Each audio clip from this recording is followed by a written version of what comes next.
السلام علیکم۔ آپ دیکھ رہے ہیں علم عالم ود عباسی۔ آج ہم حدیث نمبر 74، 75، 76، 77 اور 78 پڑھیں گے۔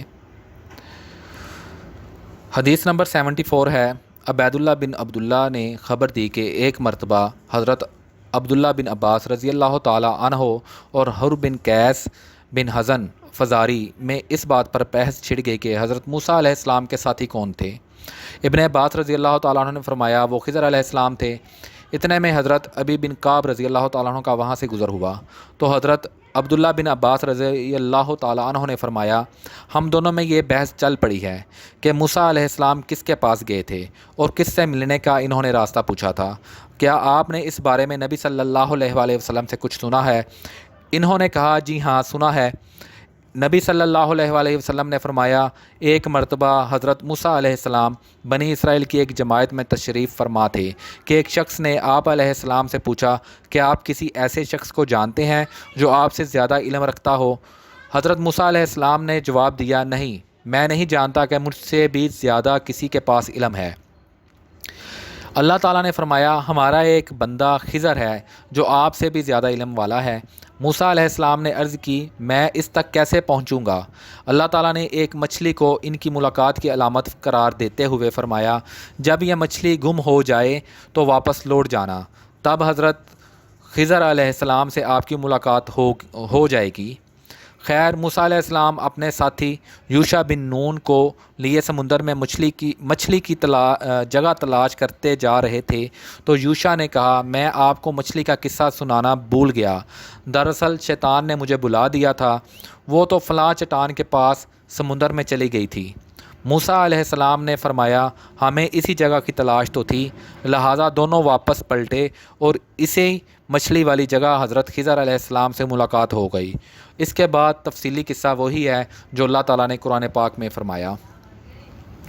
اسی طرح حدیث نمبر 75 ہے، حضرت ابن عباس رضی اللہ تعالیٰ عنہ سے روایت ہے کہ رسول اللہ صلی اللہ علیہ وآلہ وسلم نے مجھے اپنے سینے سے لگایا اور دعا فرمائی یا اللہ اسے قرآن کا علم عطا فرما۔ حدیث نمبر 76 ہے، حضرت عبداللہ بن عباس رضی اللہ تعالیٰ عنہ سے روایت ہے کہ میں ایک مرتبہ ایک گدھی پر سوار ہو کر آیا اور ان دنوں میں بلوغت کے قریب تھا۔ نبی صلی اللہ علیہ وآلہ وسلم منع میں نماز پڑھا رہے تھے اور آپ کے سامنے دیوار کی آڑ نہیں تھی، یعنی بطور سترہ دیوار کے علاوہ کوئی اور چیز تھی۔ میں نے گدھی کو چرنے کے لیے چھوڑ دیا اور صف کے کچھ حصے سے گزر کر نماز میں شامل ہو گیا اور اس کے باوجود مجھ پر کسی نے کوئی اعتراض نہیں کیا۔ اسی طرح حدیث نمبر 77 ہے، حضرت محمود بن ربی سے روایت ہے کہ مجھے ابھی تک نبی صلی اللہ علیہ وآلہ وسلم کی وہ کلی یاد ہے جو آپ صلی اللہ علیہ وآلہ وسلم نے ایک ڈول سے لے کر میرے منہ پر کی تھی، اس وقت میں 5 سال کا تھا۔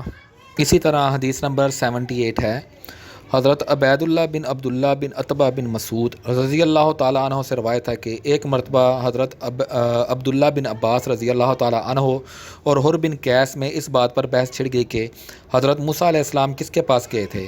ابن عباس نے فرمایا خضر کے پاس گئے تھے۔ اتنے میں حضرت ابی بن کعب رضی اللہ تعالیٰ عنہ کا وہاں سے گزر ہوا تو حضرت عبداللہ بن عباس رضی اللہ تعالیٰ عنہ نے فرمایا ہم دونوں میں یہ بحث چل پڑی ہے کہ موسیٰ علیہ السلام کس کے پاس گئے تھے اور کس سے ملنے کا انہوں نے راستہ پوچھا تھا۔ کیا آپ نے اس بارے میں نبی صلی اللہ علیہ وآلہ وسلم سے کچھ سنا ہے؟ انہوں نے کہا جی ہاں سنا ہے۔ نبی صلی اللہ علیہ وآلہ وسلم نے فرمایا کہ ایک مرتبہ حضرت موسیٰ علیہ السلام بنی اسرائیل کی ایک جماعت میں تشریف فرما تھے کہ ایک شخص نے آپ صلی اللہ علیہ وآلہ وسلم سے پوچھا کہ آپ کسی ایسے شخص کو جانتے ہیں جو آپ سے بھی زیادہ علم رکھتا ہو؟ حضرت موسیٰ علیہ السلام نے جواب دیا نہیں، میں نہیں جانتا کہ مجھ سے بھی زیادہ کس کے پاس علم ہے۔ اللہ تعالیٰ نے فرمایا ہمارا ایک بندہ خضر ہے جو آپ سے بھی زیادہ علم والا ہے۔ موسیٰ علیہ السلام نے عرض کی میں اس تک کیسے پہنچوں گا؟ اللہ تعالیٰ نے ایک مچھلی کو ان کی ملاقات کی علامت قرار دیتے ہوئے فرمایا جب یہ مچھلی گم ہو جائے تو واپس لوٹ جانا، تب خضر علیہ السلام سے آپ کی ملاقات ہو گئی۔ خیر موسیٰ علیہ السلام اپنے ساتھی یوشع بن نون کو لیے سمندر میں مچھلی کی جگہ تلاش کرتے جا رہے تھے تو یوشع نے کہا میں آپ کو مچھلی کا قصہ سنانا بھول گیا، دراصل شیطان نے مجھے بلا دیا تھا، وہ تو فلاں چٹان کے پاس سمندر میں چلی گئی تھی۔ موسیٰ علیہ السلام نے فرمایا ہمیں اسی جگہ کی تلاش تھی، تو لہٰذا دونوں واپس پلٹے اور اسے مچھلی والی جگہ حضرت خضر علیہ السلام سے ملاقات ہو گئی، اور اس کے بعد تفصیلی قصہ وہی ہے جو اللہ تعالیٰ نے قرآن پاک میں بیان فرمایا ہے۔ آج ہم نے 5 احادیث پڑھی ہیں۔ اللہ تعالیٰ مجھے اور آپ کو سمجھنے کی توفیق عطا فرمائے۔ اللہ تعالیٰ آپ کا حامی و ناصر ہو۔